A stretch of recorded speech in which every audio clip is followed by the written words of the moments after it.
You know the name Mark Lane, but those of you who are younger might not know who Mark is. Let me tell you, he's been a member of the bar for half a century, the author of several books, Rush to Judgment, Plausible Denial. We're talking with him about his new one, Last Word, My Indictment of the CIA and the Murder of JFK. He was a member of the New York State Legislature, and, of course, he's best known as one of the top researchers in the nation on the JFK assassination. And here he is for a couple hours tonight on Coast to Coast AM. Mark, it's our privilege to have you. How are you, sir? Thank you. Thank you very much. I'm fine. How are you today? Good. Mark, you were 36 years old when JFK was gunned down. What did you see that got you into this? Because I remember, as I got into my teenage years, that you were the guy. You were the one that everybody looked at for this story, for the possibility that there was a conspiracy here behind JFK's death. What did you see? Well, I knew John Kennedy. I was active in the Democratic Reform Movement in New York City, founded it with Eleanor Roosevelt and former Governor and Senator Herbert Lehman, and there was a split in the Democratic Party between the regulars and those of us who thought organized crime should not be running the Democratic Party. And what happened was that when John Kennedy was nominated in Los Angeles as the Democratic candidate, and I supported him then, and most of the people in New York, the liberals, supported Adlai Stevenson. I liked John Kennedy. And he came to New York, and he realized, mostly through the work of Bobby Kennedy, his brother, later became the Attorney General, Bobby was really concerned that the Democratic Party was split, and we had a meeting, reformers that I brought together with Bobby. And at that meeting, Bobby took the position, we have to have two guys to run the campaign for John Kennedy for president in the New York area, and asked the reformers to name me as their representative. And they said, okay. So I worked in that campaign, and I knew John. I worked in that campaign, and he ran for president. I ran for vice president. He came to my district and campaigned for me. I campaigned for him, and we were both elected at that time. So I knew him. I had a personal relationship with him. When he was killed, of course, the whole country was horrified and felt a great sense of loss. And those of us who knew him personally, that loss was even greater. The first thing that happened after he was killed was that the J. Edgar Hoover, the director of the FBI, said, within minutes, Lee Harvey Oswald was the assassin. He acted alone. There was no conspiracy. I've been a defense lawyer. I had an office in East Harlem representing the poor people, blacks, Hispanics, and others who were disenfranchised. And for 10 years I've been doing that. And I knew that there is no way to say when someone is killed that within minutes there was no conspiracy, especially when it's the president. There were a lot of people who wanted President Kennedy to die, obviously, right? Different political forces and others. And how can one say before any investigation that one person did it alone, even if you are certain that all the shots came from one place, which is not what happened. But even if you believe that, how do you know the guy, he killed the president? How do you know that that man had not met with others had not inspired him, given him money, had gotten a weapon for him, et cetera? All of those things have to be looked into. So the statement by Hoover that Oswald acted alone was a political statement, not a statement based upon investigation. That was the first thing. The second thing is that when we saw later on the Zapruder film, Abraham Zapruder was a guy who lived in Dallas, and he was up there on the grassy knoll overlooking the area where the president was coming to Dealey Plaza in Dallas. Had his little 8mm camera with him. He had an 8mm Bell and Howell camera with him. That's right. And he filmed the assassination. And when the bullet hit the president in the head, the fatal shot, he was driven backward and to his left.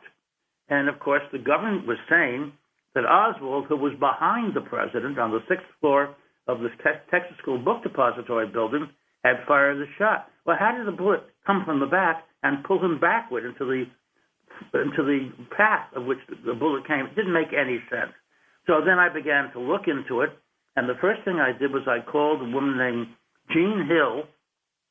I read her name in the New York Times, and she said that she was up there, and she believed shots came from behind a wooden fence. And so I called her and told her who I was and my interest. And she said, well, have you been to Dealey Plaza? And I said, no, I've never been to Dallas. And she explained to me what the terrain was like. And she said, in front of us, and to the president's right, in front of me and to the president's right, was a grassy knoll. She could have said a little green hill or anything else. That was the phrase she used. And I said, can I repeat what you've said to others? And she said, yes. And there's a wooden fence on the top of the grassy knoll. And at least one shot came from there, the shot that killed him. There's no question. And so I reported that to a number of friends of mine in the New York Times and other newspapers. And that's how it got the name Grassy Knoll. Okay. Yeah. She just threw it out. And I said, can I use what you said? And she said, yes. So she named that piece of territory the Grassy Knoll. And that's where the fatal shot came, the shot that killed the president. And a lot happened there that day on that grassy knoll, as we know. 2/3 of those in Dealey Plaza, I went down to Dallas, talked to witnesses. 2/3 of those people in Dealey Plaza, even those who many of those who testified before the Warren Commission were questioned later by the Dallas Police, Sheriff's Department, or the FBI, said the shots came, at least one shot came from behind that wooden fence, including those up on the railroad bridge in front of the president, including S.M. Holland, who worked with the Dallas Sheriff's Department for a while and was up there with his buddies to make sure that nobody would throw anything down from that bridge on the president. He was there in a quasi-official capacity.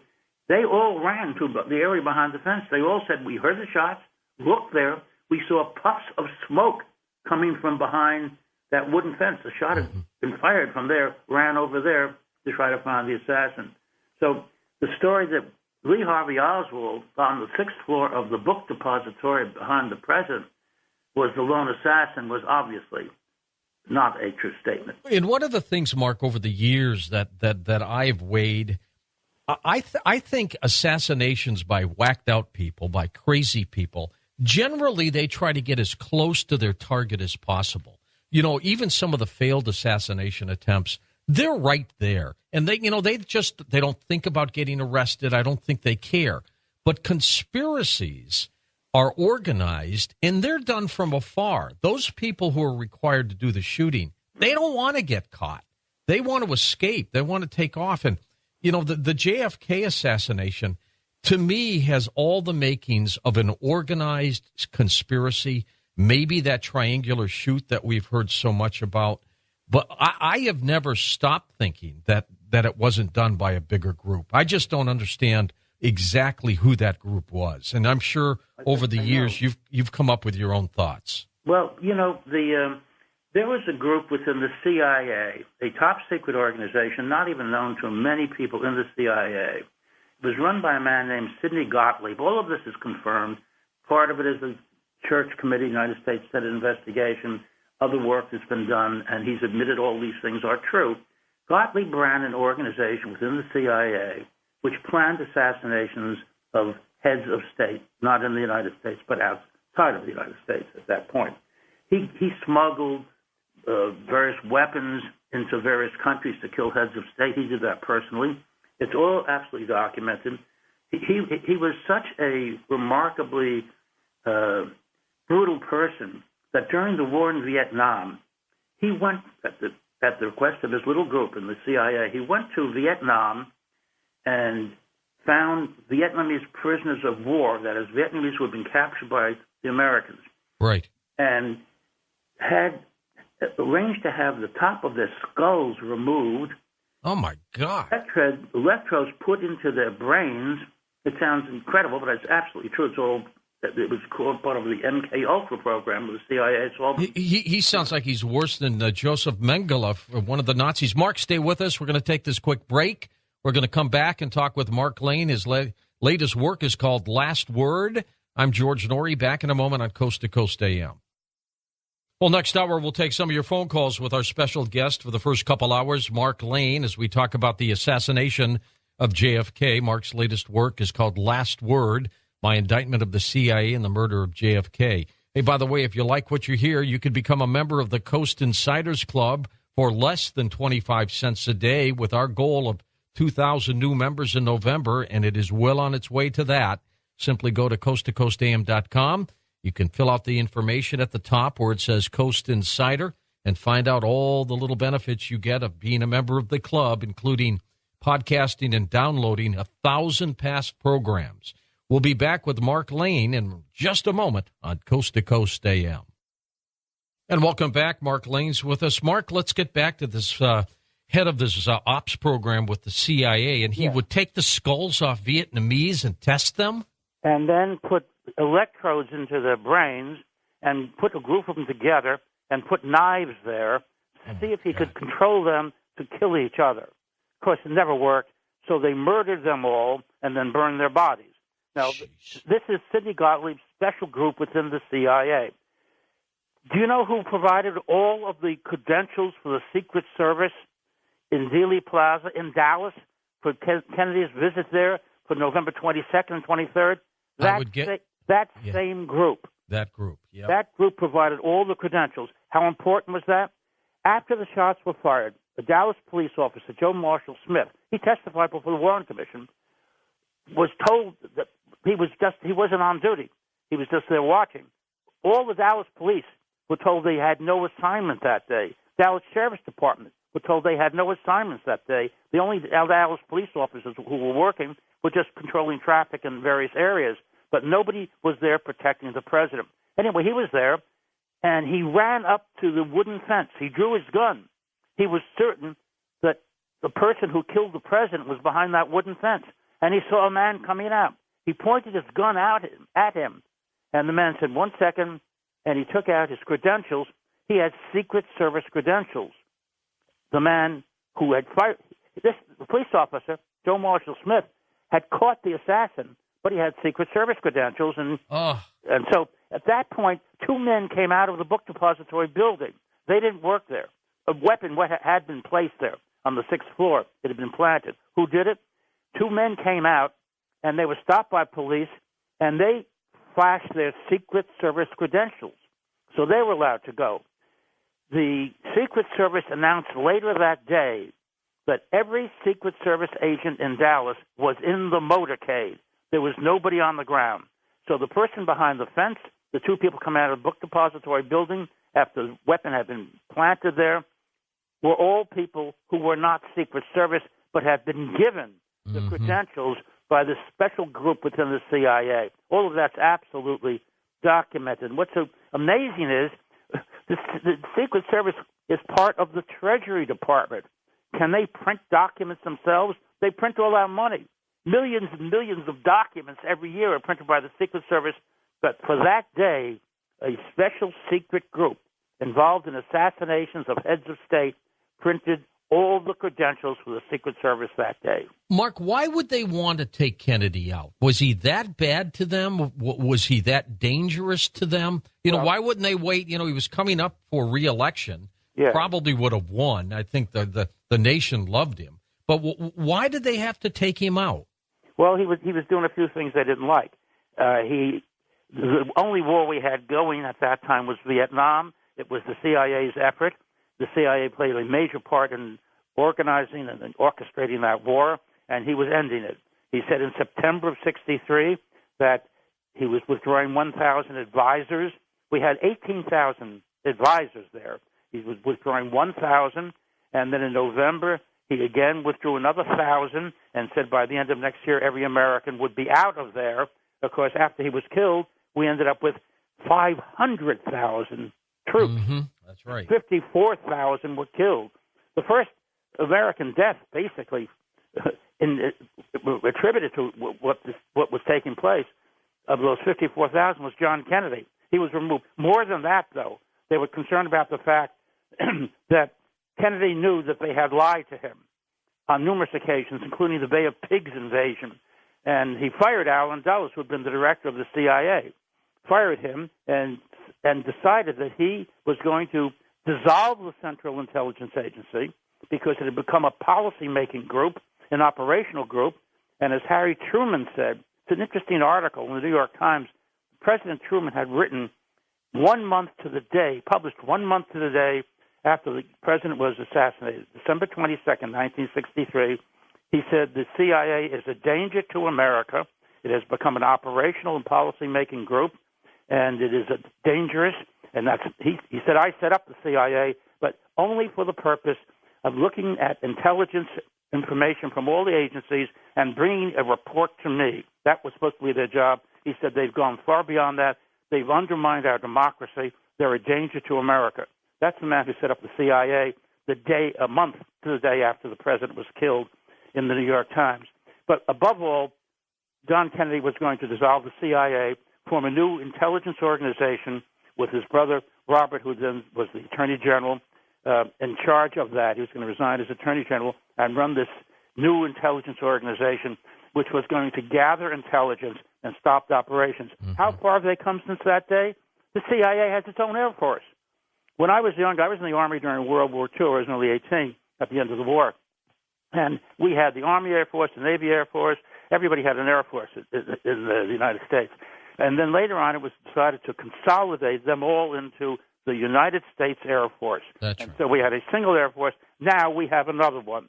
We have the CIA Air Force, and they brag that their drones kill more people in Afghanistan, Pakistan, etc., than does the United States Air Force. They're a rival to the United States Air Force. They've become operational completely, and they've become policy-making. It's the fourth branch of government. When you think about the greatest generation ever, the founders of this nation, the most intricate work that they did in putting together a constitution and developing three branches of the government, executive, legislative, judicial, and how they're all related to each other. They have to work cooperatively. They all work in checks and balances. I mean, one section of the House has to declare war. Another one provides the funding. Two separate groups. The president has to administer the war. It was an incredible operation these guys came up with. It was world-shaking, and it still is a message and a lesson for the rest of the world. Now we have the CIA, which has become the fourth branch of government. Nobody in Congress who votes to give them a budget has the faintest idea where that money is going. They're not allowed to know. No, it's huge money, too, and there's drug money in there and everything else. Mark, let me ask you, did Kennedy want to do away with the Federal Reserve, of which most Americans at the time probably thought it was part of the federal government? There was discussion about that. I've heard that he did. I haven't seen any documents to prove that. I understand that there was a discussion about that, but he wanted to do away with the CIA, and that is what concerns them the most. Just imagine if the CIA was disbanded and there was a new organization take its place, all the things that the CIA had done would come under scrutiny and no longer be covered up. And instead of doing what Kennedy wanted, when Lyndon Johnson took over, he appointed the Warren Commission. It's actually called the President's Commission on the Assassination of President Kennedy. The chairman of it was the Chief Justice of the United States, Earl Warren. But who was on the commission? Allen Dulles was appointed. He's the person who had been fired by President Kennedy. He hated Kennedy. Yeah, he was fired by Kennedy, and for lying to the president, he was appointed by the new president to tell the American people the truth about who killed President Kennedy. And it should have been called the Dulles Commission. Warren rarely showed up at meetings. Dulles ran that commission, and I knew that at the time because I read as soon as the documents came out, the 26 volumes published by the commission, he was there all the time. He was the power. And later on, I brought actions under the Freedom of Information Act and got their top secret memos about it, about how they conducted their meetings, etc. And it's clear that the CIA went to President Johnson, but above all went to Earl Warren and said, Lee Harvey Oswald was a lone assassin. We're sure of that. You don't even have to investigate. So they didn't. And further, that Oswald had been in Mexico City at the end of September, beginning of October 1963.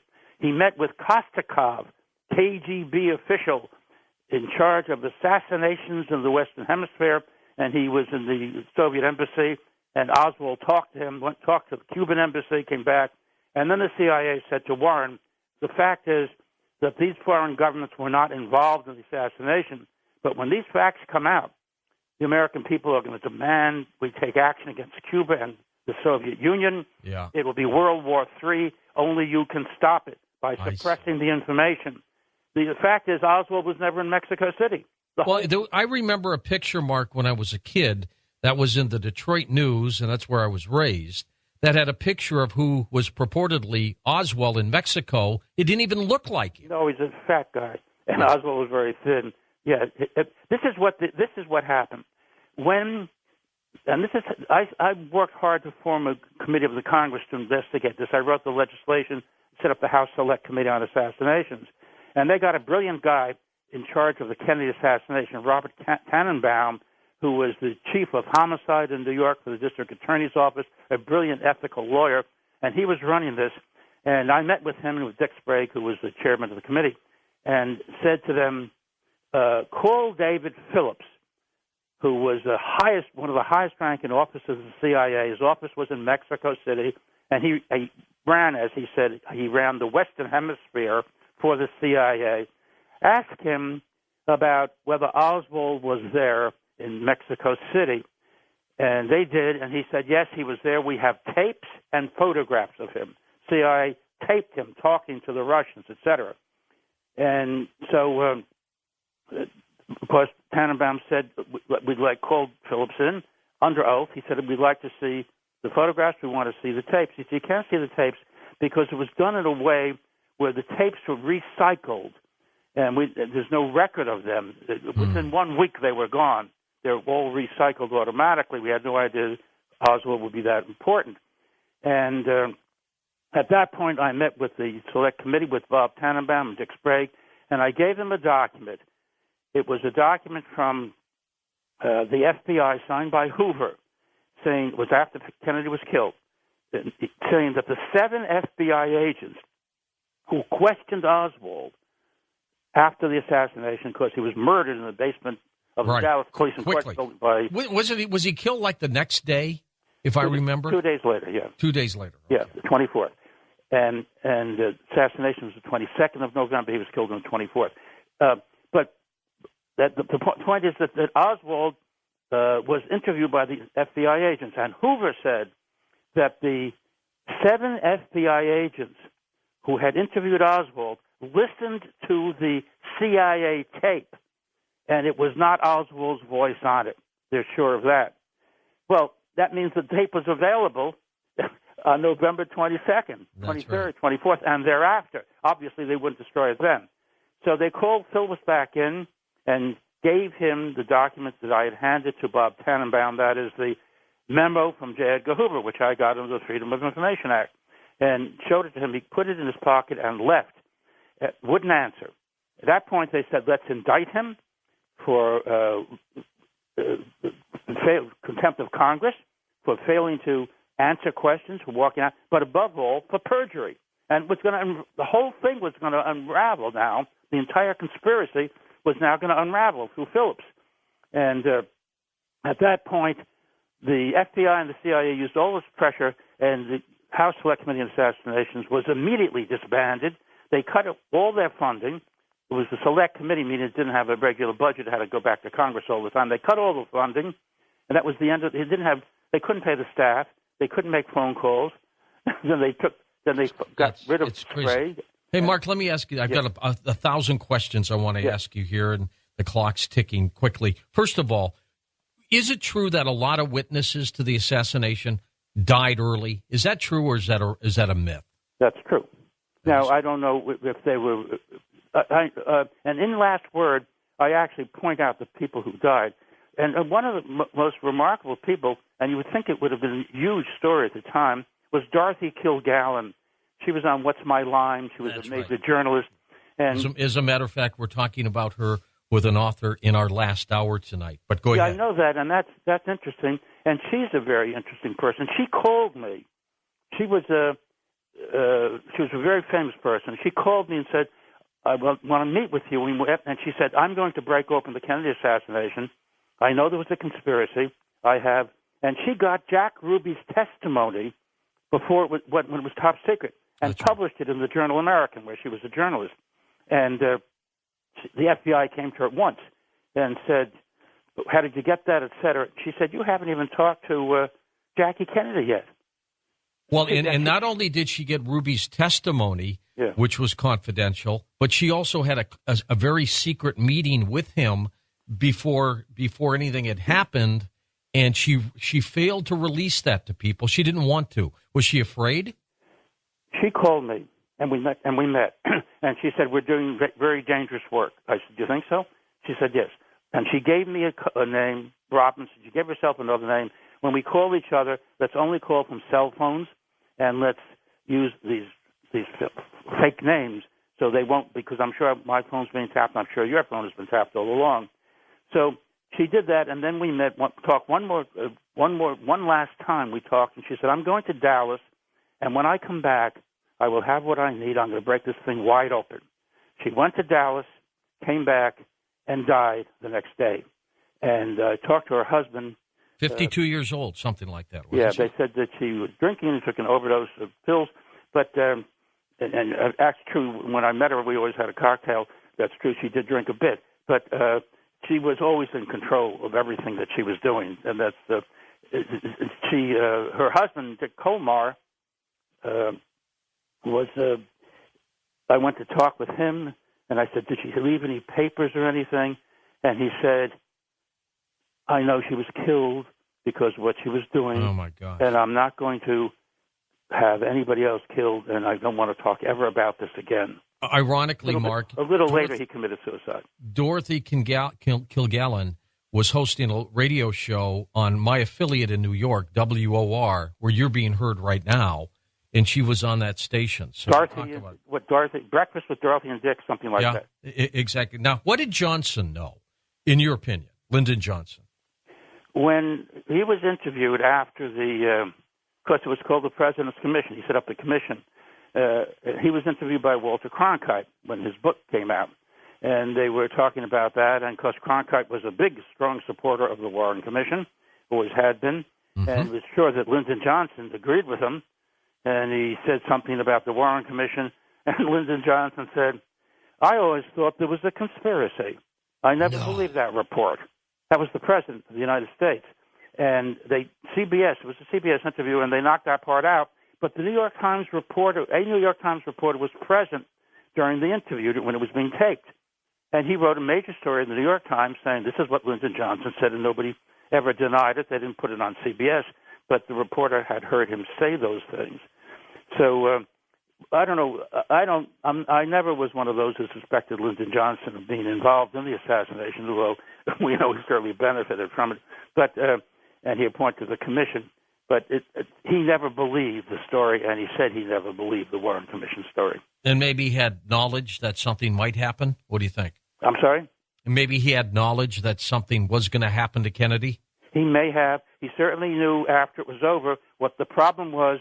He went from Kennedy's policy of withdrawing. We had 18,000 advisors in September. He withdrew 1,000 in Vietnam. They were called advisors then.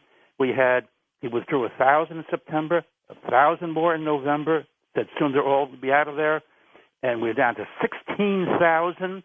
As soon as Lyndon Johnson came in, he reversed the policy. 54,000 Americans died after that. Oh, I remember. I was in college during those days. Yeah. I remember the old, hey, LBJ, how many boys did you kill today? And all those slogans, as a matter of fact, too. Remember the Pentagon Papers where, Johnson apparently lied about everything in Vietnam. Mark, we're going to take this quick break. We're at the top of the hour. We'll come back with more questions for you and phone calls on Coast to Coast AM. And our guest this hour, Mark Lane, we're talking about his latest work, Last Word, My Indictment of the CIA and the Murder of JFK. We'll get your take on all of this, find out what you think when we come right back on Coast to Coast AM. And welcome back to Coast. I'm George Norrie, Mark Lane with us. Mark, can you believe 48 years have gone by since the assassination? It's hard to believe. Years. I mean, most kids now read about it in the history books, and we were there when it happened. A lot of time has passed, and a lot of things have happened. The CIA has gotten stronger and stronger and stronger. Our ability to get the facts has gotten weaker and weaker and weaker. We have a lot of work to do. Well, we sure do. Tell me a little bit of two things I want to ask you. St. John Hunt, talking about his father, E. Howard Hunt, says that his father made a deathbed confession that Johnson was involved. What's your take on that, Mark? Well, I tried a case against E. Howard Hunt. In fact, I wrote a book about it called Plausible Denial. Mm-hmm. And there's a lawsuit where Hunt was suing a newspaper which claimed that he and the CIA were involved in the Kennedy assassination. And he said at that time he was in his home in around the D.C. area with all of his children and his wife. From the time they heard that the president had been killed, they stayed there for 72 hours and never left. St. John called me not very long ago. That's E. Howard Hunt's son. And he said, I said, tell me about the story that your father had, that he was at home all that time, because I know he was in Dallas. And I have eyewitnesses who saw him and were part of the plot with him. And he said, we were in that house together. My mother, the kids, all of us. However, E. Howard Hunt was not present. My father was not there. And my mother said he had gone to Dallas. That was his alibi, that he was there with his kids and everybody. So we know that's true. And I have talked about the deathbed confession with him, with St. John Hunt. It's not exactly a confession. At that time, and people don't even know this, not long before he died, Kevin Costner, who was in JFK, Oliver Stone's film. That's right. Costner learned a lot from that film and from the people he met, and Jim Garrison, who we met, who was the district attorney of New Orleans, who prosecuted Clay Shaw for the conspiracy. And he reached out to Hunt and was offering him money. Hunt wanted money, a lot of money. A lot of money. And Costner said, what will it take? In fact, they even called me and asked if I would use my good offices with Hunt. And I said, no, he hates me. I cross-examine him. I'm not the guy to talk to him, but I hope it works out. Well, Hunt wanted $5 million because he had to go to a country where there would be no extradition, and then he was going to tell the whole story. But he kept on saying he knows the whole story, and the whole story was, of course, there was a conspiracy. He was involved in it, and the deal was never made. I mean, he never came through with information. Was he one of the hobos, Mark? Remember that picture? Yeah, I know the picture. I don't think he was, no. Okay. Now, what about Oswald? Who the heck was this guy? If he was indeed what he said he was, a patsy. He was a patsy. Was he involved at all? Was he just in the wrong place at the wrong time? Was it a setup? Did they focus in on him, and then they figured, all right, we're going to do this in Dallas. There's a guy there who's from Dallas. He was in fair play for Cuba. We can build this whole case around the Soviet Union, don't forget. That's right. Yeah, that's right. Yeah, and he was a Marine. Oswald was picked as the patsy early on before they made the plan. This is the important thing about the Mexico City operation run by David Phillips, saying that Oswald went to Mexico City September, October of '63. And then it turns out he wasn't there. I debated David Phillips of the CIA at the USC in California, Los Angeles, at which point a student in the audience said, tell us about Mexico City. And he said, well, you will find when all the facts come out, you will find Oswald was never in Mexico City. So how come the CIA in September of 1963 was setting up this plot to blame Oswald for an event which wasn't going to take place for several more weeks from then? I mean, in September of '63, nobody knew that Kennedy was going to be killed in November, except the people who planned it. And who planned it, absolutely, and knew his itinerary and everything else. Yeah. Did Oswald know anything about this? I think Oswald had some association with American intelligence. His mother told me that the first time I met her. And as soon as he went to the Soviet Union, Priscilla Johnson McMillan, who was recruited by the CIA to meet with Oswald in Moscow, met with him, sent there by the CIA officer at the American Embassy in Moscow, and met with him. She later wrote a book. She later met with Marina Oswald, Oswald's widow, and wrote the book about Oswald from the wife's alleged viewpoint, but Marina Oswald said everything she put in there was a lie. She then wrote a book saying Oswald was the lone assassin. Her husband, George McMillan, wrote a book saying that James Earl Ray was the lone assassin.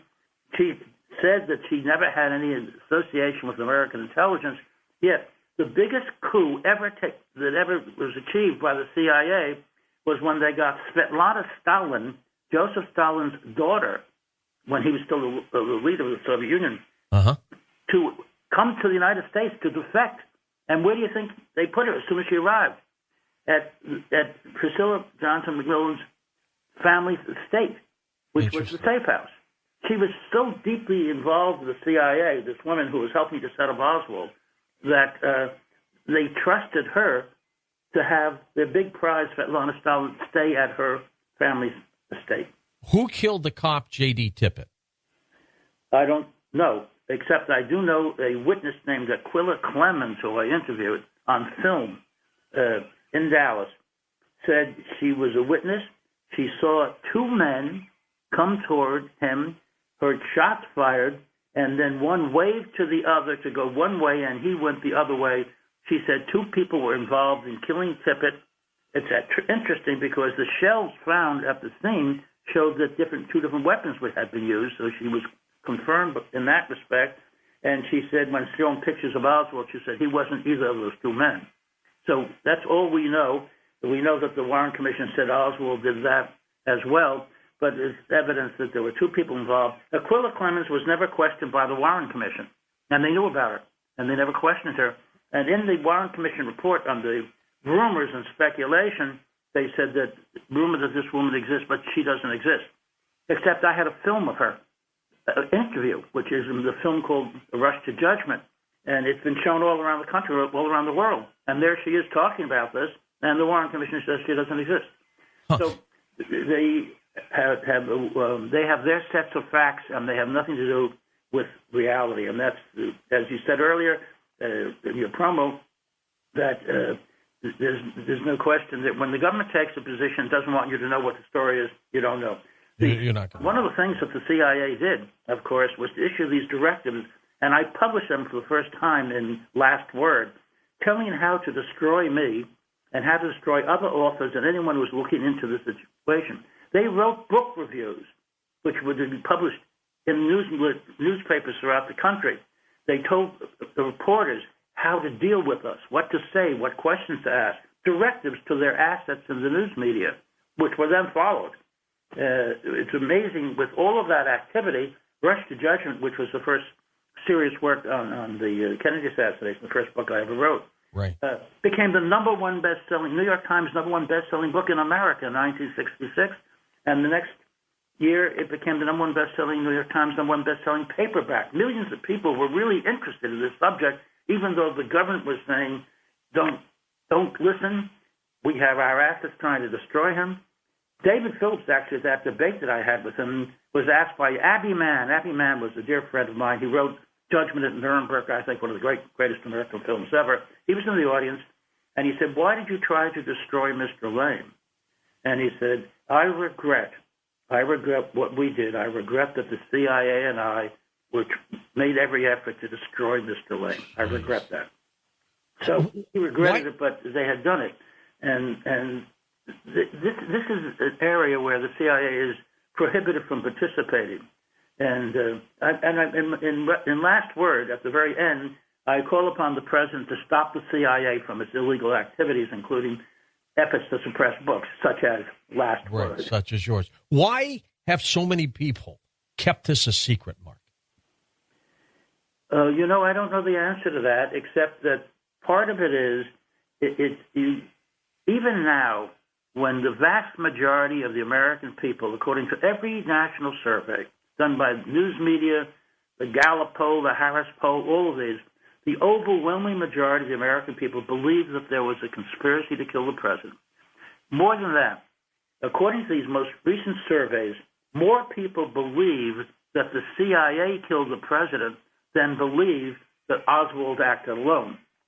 So with this, nevertheless, you will see in the major newspapers references to Oswald as the lone assassin. You see Chris Matthews, on MSNBC, who doesn't follow the establishment on other things. Right. So in this one, if anything seems odd, he says, well, that's a conspiracy theory, nonsense, etc.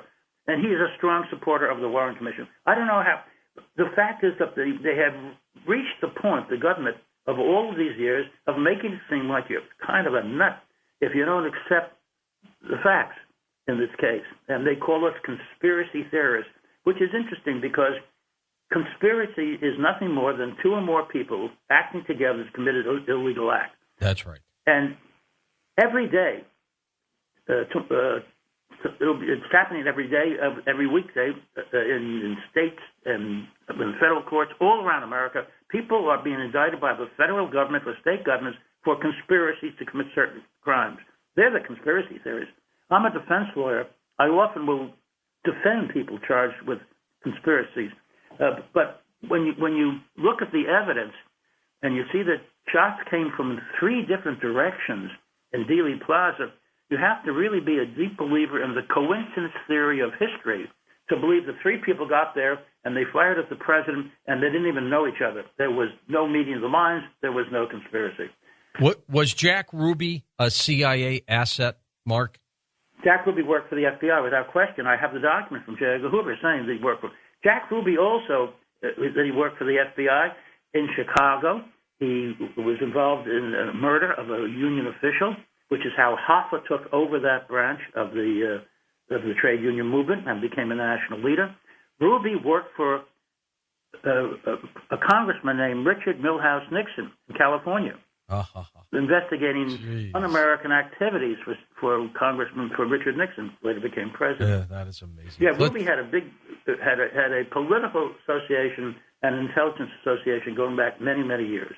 And let's grab documents from Hoover saying that. Let's grab some phone calls here for you, Mark, in the half hour we've got left. Okay. We'll go to Flint, Michigan. Jack, you're on the air with Mark Lane. Go ahead, Jack. Thank you, George. You're welcome. Well, your honorable guest is in good company because Cyril Wecht would make an excellent interview. Great pathologist. Yep. Oh, man. And then, of course, there's Colonel Dan Marvin, who authored Expendable Elite and had to go to court in South Carolina to defeat the CIA lawyers who wanted to pull his book from publication. It's called Expendable Elite, and he's the fellow that the History Channel went to when they did their series, The Men Who Killed Kennedy, and he appeared and said that when he was in Special Warfare School at Fort Bragg during that period of time, he overheard a private conversation with the CIA Special Warfare instructors who said things went really well in Dealey Plaza. So what I want to ask Mark is whether it's possible today for people such as myself and the rest of the Coast audience could become very proactive to facilitate the termination of not only the Central Insurrection Agency, but also the entire national security apparatus, which is always utilized to suppress evidence. Well, that's the goal, and that's been my goal since I discovered the CIA's involvement in the Kennedy assassination, even before then. They've always acted in a somewhat illegal manner. As I said earlier, and the point I make in Last Word, my recent book, is that we used to have 3 branches of government. Now we have 4, and the 4th is the CIA. It's more powerful than the other branches. It pays no attention to them. When the CIA has been ordered by a federal court or by a Senate committee to produce documents, they burn them and destroy them. They destroyed most of the documents about their MK Ultra program, which I discussed earlier this morning, in terms of torturing Vietnamese, in terms of the policies that they were developing and the brutality that they were using. They were ordered to produce those documents. They just burned them. And a few pages were left, and that's how I was able to write a chapter called MK Ultra in the book about what they had done, including torturing the people and planning assassinations around the country, and in addition to that, being the group which prepared and distributed for the Secret Service credentials for Kennedy's visit to Dallas, which is quite a remarkable thing because the Secret Service works for the Treasury Department and they can print their own documents. And they did. After the Kennedy assassination, that was the end of the CIA's providing documents, according to the Secret Service. They do let them do that anymore. But they're a very powerful group, and they're more powerful than the other three branches of government. They're not cooperative with them. There's no interfacing with them. The Congress is supposed to determine the budget for the CIA. Whatever the CIA asks for, they get. And there's not one member of Congress who can tell you what that money is used for. Nobody. There's no real oversight of anything the CIA does. It's the fourth branch of government. It's more powerful than the other three now. Mark, what do you think people would do if they truly understood the scope of this and what happened? Would they revolt? What would happen? Or has it been so long they would just simply say, I knew it, and move on? Well, I think probably the latter. And the fact is that it's not just the passage of time that has done this. The government was always terrified that the American people would take action if they knew what had taken place. They overestimate the ability of the American people to react. I don't think there would have been a revolt. There would have been no revolution. There would have been no Arab Spring in the United States where millions would pour out in the streets. I don't think it was ever an issue, but I think the government feared that. And the government does not want us to know what the facts are about any number of things that take place, and they have very intricate ways. They have unlimited amounts of money. It's our money, but they control it. They have unlimited amounts of money to do whatever they want, and we don't even know what the budget is of the CIA. We don't know what their plans are. As I said, they have their own Air Force now, the CIA Air Force, which is totally unheard of in any place else around the rest of the world. And it's not even discussed much. Every once in a while, you see a story in the New York Times where the CIA says its drones have killed more people in Afghanistan than has the U.S. Air Force. That's their rival. The CIA Air Force is a rival to the United States Air Force. It sure is. Mark, the name of your book is called Last Word. Is it indeed going to be the last word from you? I think so, because what is required now is we don't need any more research. What is required is for us to have the courage and the wisdom to do something about this matter. Well, that's so true. Mark, we're going to take this quick break. We're going to come back with final phone calls for you. Those of you in Studio City in California, Fresno, in Texas, and all over the place, we'll be right with you on Coast to Coast AM. Well, next hour, Barry Ernest joins us. His work, The Girl on the Stairs, My Search for a Missing Witness to the Assassination of John F. Kennedy, as our special report continues. And when we come back in a moment, we'll take final phone calls with Mark Lane right here on Coast to Coast AM. And we're with attorney and researcher Mark Lane. Mark, I've always told myself, follow the money, who benefits, you generally find your answers. In this particular case, even though Kennedy wanted to get us out of Vietnam, was there a benefit here to this special group at the CIA? What was the long-range benefit here to do him in? Well, there are a couple of things. First of all, they wanted the war to continue. But above and beyond that, as far as they were concerned, it was self-preservation. Kennedy was going to disband the CIA, form a new intelligence organization, and have his brother Robert resign as Attorney General and direct that new organization. Who knows how much money that would have cost people, or their reputations, or maybe they would have gone to prison when a new person came in and looked at what they had been doing all of those years. That was the last thing that they wanted to have happen. And I want to just respond for just a moment to what the caller said a little while ago. He said, what can we do? Well, I think we have to get together and try to change things. I have a website called marklane.com. Anybody who wants to get involved in trying to do something about this, just contact me through the website. And the other thing is this. My book, Last Word, is out now, as you know, and I've always been concerned that people would send me books. Even now I get copies of Rush to Judgment in the mail saying, can you autograph it? Because even if you have an autograph meeting, even in a New York bookstore, so you see 200 or 300 people, but you don't get to most people. So what I've done is, if anyone gets Last Word and wants an autographed copy of it, all you have to do is visit my website, marklane.com, and it'll tell you how to write to me at Mark Lane, Post Office Box 4627, Charlottesville, Virginia, 22905. It's all on the website. And send me a self-addressed stamp envelope. That's all it is. And I will send you a book plate, which is a sticker, really nice, handsome sticker, with my name signed on it, so you can just put it into the book and have an autographed copy, and there's no charge for it. All you have to do is pay for whatever it costs for a stamp these days. Super. Let's go to Diane in Studio City, California. Hi, Diane. Go ahead. Diane, you with us? Nope. I guess not. But we'll go. To Diane? Yeah, Diane has been already taken out. Let's go to Bernie in Texas. Hey, Roger, go ahead. Hi, George. Thank you for taking my call. Sure thing. Mark Lane, you're an extremely interesting guest. I was 13 years old when the assassination occurred, and I clearly remember where I was and the feelings I had. And I always thought the air stunk with conspiracy, and I still do. A couple of things I want to bring up. Number one, the Zapruder film, before it was ever edited, clearly showed a headshot from the front. And I'll be a little bit graphic here, but as a kid, I was a hunter, and mainly to keep varmints off my grandfather's crops. I grew up in Texas, and he always had us shoot rabbits and armadillos in the head so they didn't suffer. And I always saw the head move away from the impact, and that's what the unedited Zapruder film, when I first saw it, showed clearly that it was a shot from the front when the depository was from behind. That was one point that made me think conspiracy. Number two, there was some statement about a set of records, and I don't know when this came up, whether it was during the Warren Commission or whether it was right after the assassination.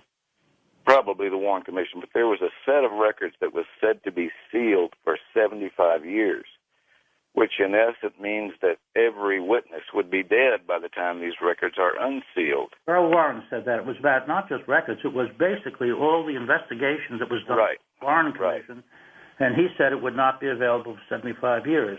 So doesn't that mean that every credible witness would be dead, and doesn't this also, or won't this also confirm a conspiracy in the next 27 years? Yeah, it also means that the people who killed the president would never be found because they'd be dead, too. They'll be gone years later. Unbelievable. Yeah. Truly a sad, sad story, I think, and a chapter in America's history, which never stopped, though, Mark. I'm not sure it ended. No, of course it didn't end. I mean, they're still there. As I said, they've got their own Air Force now. They're the most powerful branch in the government. I mean, if the Senate orders an ordinary person, if the Senate orders anyone to turn over documents, you have to turn them over. CIA gets that order from the Senate committee or from a federal court, and they destroy the documents, and they brag about it. They're not accountable to anybody, unlike the other three branches of government. And that's, the geniuses who set up this government, it's just incredible. Nothing ever happened like that in history before. Our founders developed this most remarkable concept and constitution, which set up three separate branches of government, all working with each other, all dependent on each other. And now we have the CIA has emerged as the fourth branch and has no responsibility to any other branch. They do anything they want. And nobody, even the Congress that gives them the money, they don't even know what the CIA is doing. Anyway, if we want to do something about it, contact me at marklane.com. Let's see if we can find some way, because I don't think any more research is required at this point. We know what took place that day. It's all available now. It's in last word. It's all available about how the CIA did it, why they did it, et cetera, and how serious this is a threat to an ongoing democracy because they're still in control. How close were some of the other theories that were out there? Jim Garrison, for example, how close was he to your theory? He was the first person to say the CIA killed President Kennedy. Okay. I knew Jim Garrison, and I worked with him down there. In fact, he later became a judge of the Court of Appeal in Louisiana, and my wife and I were married in his courtroom. Oh, really? 25 years ago. He was a dear friend, and we had a little dinner afterwards about my family, my wife's family, and Jim Garrison was there. But he was the first person to say that he had evidence to show that Clay Shaw, he indicted a man named Clay Shaw, and I was there for that trial in New Orleans, and of course, and I talked to the jurors later, and they said, well, they knew that Garrison had said that Clay Shaw worked for the CIA, but there's no proof of that. That's because Shaw denied it and the CIA denied it. And later I conducted a deposition in a defamation case of the former director of the CIA. And I asked him if he knew the name Clay Shaw. He said, yeah, he was a contract agent. He worked for us. Ah, so there's admission right there. He had forgotten that they had already said they didn't know who he was. Tommy Lee Jones played him in the JFK movie, didn't he? I'm sorry? Didn't Tommy Lee Jones play Clay Shaw in the JFK movie, Oliver Stone's movie? He played David Ferry. No, David Ferry was Joe Pesci. Was Joe Pesci. Yeah, I forgot who he played. Yeah. Okay. Next up, let's go to Ivan in Bozeman, Montana. Welcome to the show. Hey, Ivan. Good evening. Thank you for taking my call, gentlemen. Sure thing. Go ahead, Ivan. I have listened to every thing about this JFK thing for years. I've read all kinds of articles and everything else. The one thing I've never seen and never heard anybody talk about was an article that I read years and years ago. And in fact, I had a copy for years, but I've lost it since. But it said basically that LBJ had put 200 pieces of evidence away for 39 years under an executive order. Well, that 39 years was up under Bush's administration, and he didn't get it out. So I've been waiting and waiting for it, and I've never heard anybody else mention it. I haven't heard about the 39. I do know that Earl Warren said when he finished the report that the evidence which the report was based on would not be available for 75 years. And that was an executive order because that was the president's commission.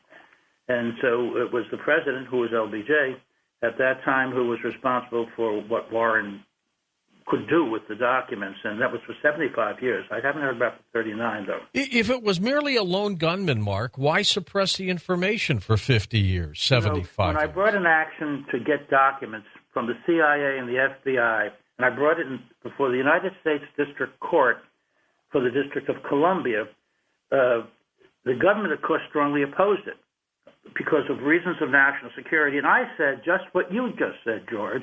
I said if one man did it alone, if that's their story, okay, if they say there's a conspiracy they don't want us to know, that's one thing. But if they say one man did it alone, why are we suppressing evidence? Exactly. If Oswald did it alone. Let's look at the evidence. What's the problem? And that's why, based upon your statement, which is the one that I had made before court, that's how we got tens of thousands of pieces of paper from the FBI, CIA. A lot of it was redacted. I'm sure that there were other documents that they didn't know about, that we didn't know about, that they never gave to us. But we got a wealth of information. We had kids from all over the country at this house I had in Washington come there and go through these documents for months. Day and night going through all of this stuff, and they found a lot of interesting information. And this was years later, 1975. And the reason that they gave us this stuff is the court ordered them to, and they didn't have any experts at that point, many years had passed since the assassination, who knew what was important or how something could implicate something else.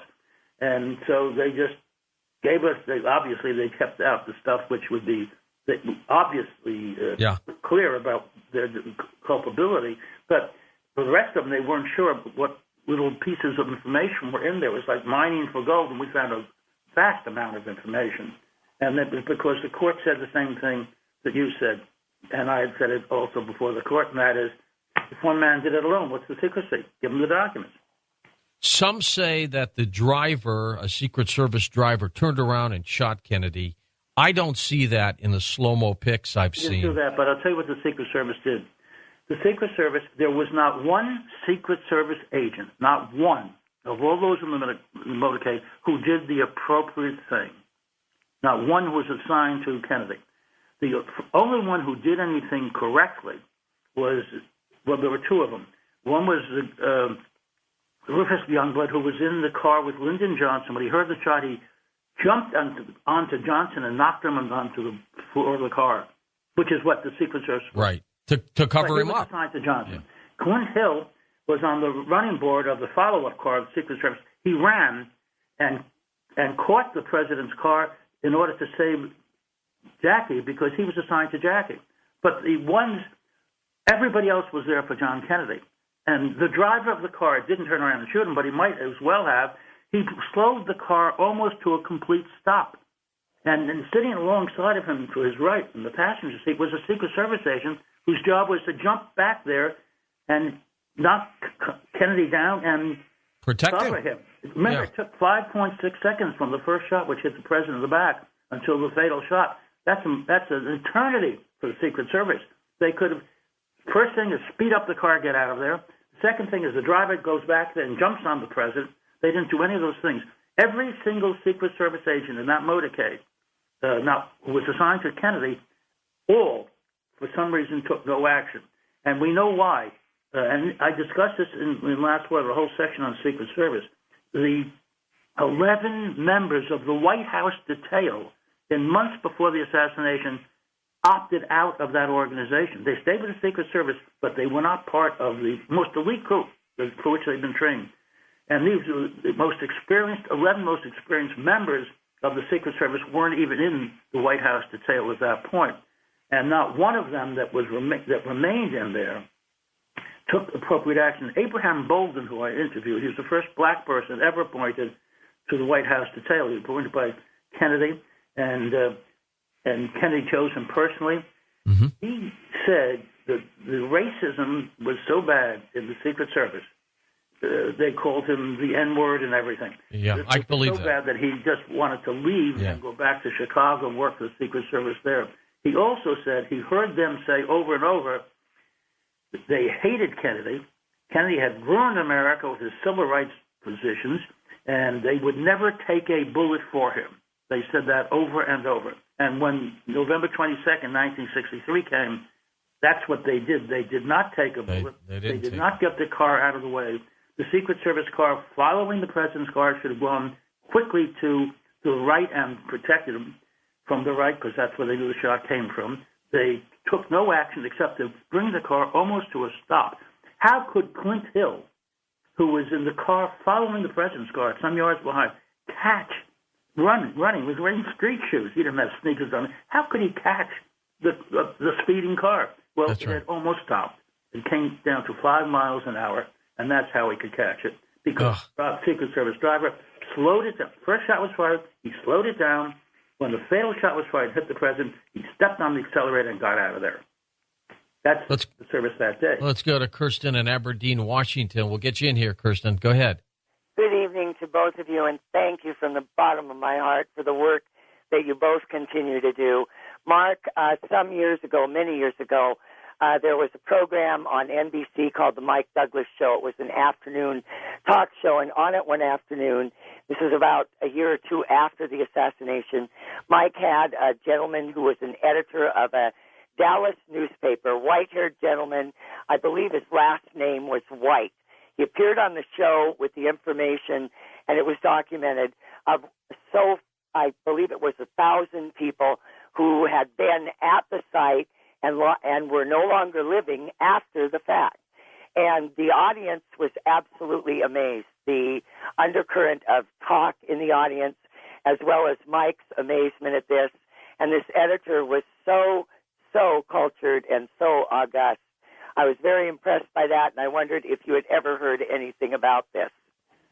That people had died after the assassination, you're saying? Yeah, that many. Yeah, right, of course. And this section in Last Word, which is now updated, which deals with this, and in that group was Dorothy Kilgallen, and I know you're having a guest coming on a little later to discuss that. I'll be listening because it's, and I've also read a book by Lee Israel about it, who concluded that Dorothy Kilgallen was murdered. She was the first biographer of Dorothy Kilgallen after her death. But there were many, many others, and I mentioned them in Last Word. The people had died. There's no way to prove that these unusual deaths were related to what they'd seen or what they knew, but the one thing is certain, it certainly terrified the surviving witnesses who decided not to talk at that point. Mark, in this era of digital technology, can we go back and listen to those 3 shots or the more shots that they might have had and things like that? Yeah, that's one thing, and it's also another thing is that when Zapruder took the film with his 8mm camera, which became the clock for the assassination, not just the film of it, the clock, because the film went through the camera at the rate of 18.3 frames per second. Mm-hmm. You can tell from one frame to another how often the shots were, how much time elapsed from the first shot to the last. But his camera jerked every time he heard a shot. Some shots came from over his head behind the wooden fence. He was right in front of that fence. And he would jerk the camera when a shot was fired. And he did it 5 times. Ah. That's an interesting point that somebody. It sure is. It sure is. Mark, we're out of time. Would you mention your website again? Yeah, it's marklane.com. And if you check with me, and if you buy a copy of Last Word and you want an autographed copy, at marklane.com, I'll tell you how to send an envelope to me, and I will send with a stamp envelope, just a regular postage stamp, and I'll send a book plate, which is a sticker, which I'll sign in advance. Super. And I'll send that out to you. There's no charge for that. That's just one way I found to. Great. And Mark, you stay in touch with us. Yeoman's Work, stay safe. Mark Lane. I've wanted to talk with him for years. I'll be back with more as our special report on the JFK assassination continues.